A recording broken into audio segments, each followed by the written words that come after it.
কোনো আইনি মামলা বা জিডি আমরা করতে পারি না, কারণ যখনই আমরা মেনশন করতে চাই যে র্যাব তুলে নিয়ে গেছে তখন তারা আর ওই জিডি বা মামলাটা নেয় না। পৃথিবীতে প্রতিটি মানুষেরই তার নিজস্ব মত এবং দ্বিমত প্রকাশের স্বাধীনতা রয়েছে, কিন্তু বিগত প্রায় 16টি বছর মানুষ তার মত কিংবা দ্বিমত কোনোটি নিজের মতো করে প্রকাশ করতে পারেননি। কারণ কোনো কথা সরকারের বিপক্ষে গেলেই তাকে নয়তো তার পরিবারের কাউকে মুখোমুখি হতে হয়েছে জেল, জুলুম, নির্যাতন, গুম কিংবা খুনের। অবশেষে ছাত্র জনতার আন্দোলনে গেল 5ই আগস্ট পতন হয়েছে ফ্যাসিস্ট আওয়ামী সরকারের।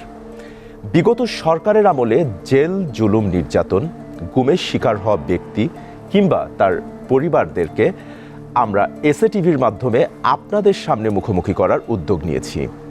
যে কথা যায়নি বলা, সে কথাগুলোই বলবেন আপনি, শুনবে গোটা বিশ্ব।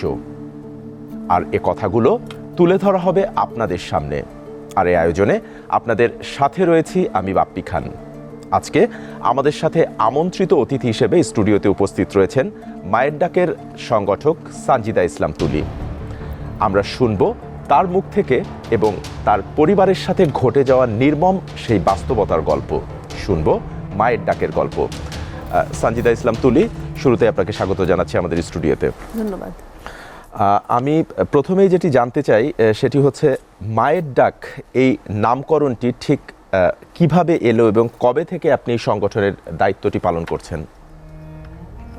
ধন্যবাদ এসএ টিভিকে এরকম একটা আয়োজনের জন্য, যেখানে আসলে চরম মানবাধিকার লঙ্ঘনের কথাগুলো তুলে ধরতে পারবে ভিকটিম ফ্যামিলিরা।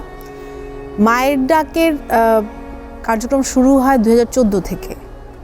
2013 4 ডিসেম্বর আমার বড় ভাই সাজিদুল ইসলাম সুমন, উনি বিএনপির জেনারেল সেক্রেটারি ছিলেন 25 নম্বর ওয়ার্ড তৎকালীন, তাকে সহ আরও 6 জনকে বসুন্ধরা রেসিডেন্সিয়াল এরিয়া থেকে র্যাব 1-এর একটা টিম তুলে নিয়ে যায়।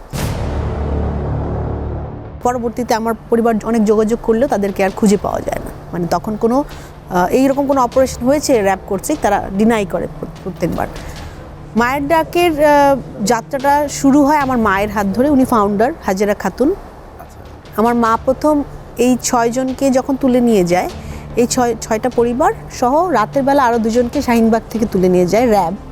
তো এই 8টা পরিবার নিয়ে একই দিনে, ওই দিন রাত হচ্ছে 2টো বাজে। তো 4 তারিখের পরবর্তী 5 তারিখ শুরু হয় রাত 2টোর দিকে। আমাদের এলাকা থেকে আদনান ভাই আর কায়সার ভাই 2 জনকে আবার র্যাব তুলে নিয়ে যায়। তারা সুমন ভাইয়ের সাথে একসাথে বিএনপির রাজনীতিতে ছিলেন।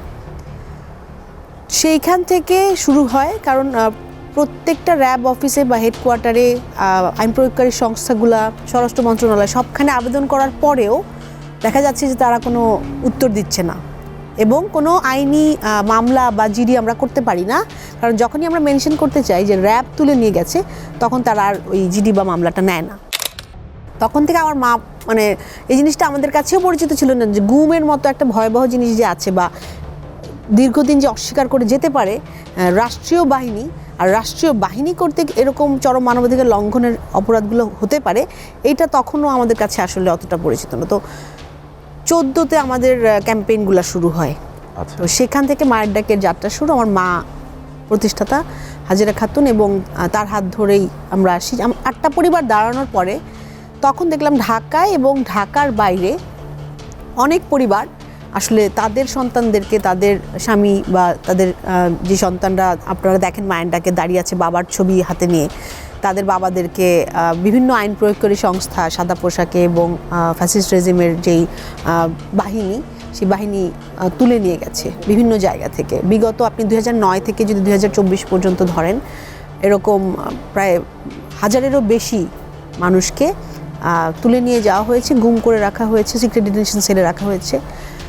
এর মধ্যে কিছু মানুষ ফিরে এসেছেন, যাদের কাছ থেকে আমরা ভয়াবহ সব বর্ণনা শুনি